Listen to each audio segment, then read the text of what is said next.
Antonius Haryono Daud, SMA Xaverius Bandar Lampung, 63 tahun. Jalan Ratu di Balau, Gang Kenanga 1, nomor 97, Waikandis. 28 tahun. Saya termasuk yang mendirikan, jadi tidak punya motivasi waktu itu. Kalau Kopdit secara umum itu sebenarnya bahasa Indonesia dari credit union, itu secara etimologis ya. Nah, secara filosofis sebenarnya ini adalah satu gerakan yang mempunyai misi. Pertama itu membantu orang untuk menolong diri mereka sendiri. Lalu yang kedua, membantu orang untuk berkembang. Yang ketiga itu supaya orang itu mempunyai kebiasaan mengatur penghasilannya. Itu utama dari pendiri Credit Union, nah itu Frederick William Raiffeisen. Keuangan koperasi yang sehat itu terutama untuk Credit Union ya, itu ada yang disebut struktur keuangan yang efektif. Struktur keuangan yang efektif itu ada keseimbangan antara modal yang disediakan sendiri oleh anggota dalam bentuk modal sendiri dan modal yang disediakan oleh anggota dalam bentuk kewajiban. Nah, itu biasanya kalau di accounting itu diletakkan di pasiva.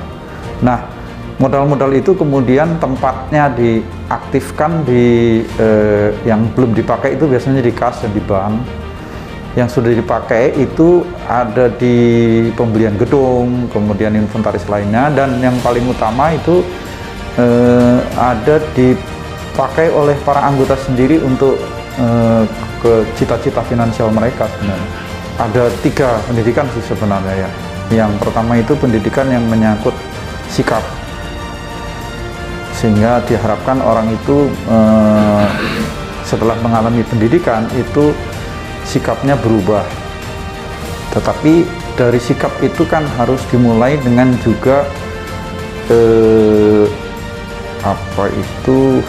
pemahaman atau pengetahuan ya. Baru kemudian tahap berikutnya adalah memberi kesempatan kepada anggota untuk mengalami, sehingga dengan demikian ada proses perubahan tingkah laku. Jadi yang pertama adalah perubahan paradigma, yang kedua adalah perubahan sikap, yang ketiga yang pasti adalah perubahan perilaku. 3 itu yang menjadi basic dari pendidikan di Credit Union. Saya sendiri tidak punya visi misi untuk koperasi ini secara pribadi, tetapi kalau misalnya nanti dipilih, itu pasti saya akan meneruskan apa yang menjadi visi misi organisasi ini yang sudah ditetapkan oleh anggota. Itu yang pertama. Nah, bagaimana visi misi itu digerakkan? Nah, itu disusun di dalam sebuah perencanaan strategis, kemudian menjadi roadmap-nya.